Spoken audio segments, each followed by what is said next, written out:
রিজিক যেটা সেটা ফিক্সড। সে যদি অবৈধভাবে সেটা ওই ইনকামটা না করতো, আল্লাহ তাআলা কিন্তু তাকে হালালভাবে ওই ইনকামটা তার জন্য লিখে রেখেছিল। রাস্তা কিন্তু দুইটা, প্রত্যেকের জন্য রাস্তা দুইটা। রিজিক ফিক্সড। চিন্তা করেন, রিজিক ফিক্সড। আপনি হালালভাবে গেলে ওইটা পাবেন, হারাম পন্থা অবলম্বন করে ওইটাই পাবেন, বাড়বে না। তা অনেকে কিন্তু এই জিনিসটা বুঝে না, সে হারাম পথটা বেছে নেয়, আলটিমেটলি গুনার ভাগীদার হয়। দুনিয়াও সে লাঞ্ছিত অপমানিত হইতে পারে, পরকালে তো আল্লাহ মাফ করুক, তার কি অবস্থা হবে আল্লাহ ভালো জানে। তো আল্লাহ তাআলা বলতেছে, কেউ যদি আল্লাহকে ভয় করে, কোনো সুযোগ পেয়েছে অপরাধ করার, মানুষের সম্পদ ভক্ষণ করার সুযোগ পেয়েছে কিন্তু করেনি, তার জন্য কি রকমের পুরস্কার রয়েছে। আল্লাহ তাআলা বলতেছেন যে আল্লাহকে ভয় করে, আল্লাহ তাআলা তার জন্য পথ সৃষ্টি করে দেয় এবং তার রিজিকের দরজাগুলো প্রশস্ত করে দেয়।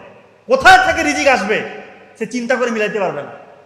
আমরা বুঝি না, আমরা অনেকেই বুঝি না, আমরা মিলাইতে পারি না। আল্লাহ তাআলা যেখানে ঘোষণা দিয়েছে পবিত্র কোরআনে যে কেউ যদি আল্লাহকে ভয় করে, শুধু আল্লাহকে ভয় করে, আল্লাহ তাআলা তার রিজিকের রাস্তাগুলো প্রশস্ত করে দিবে।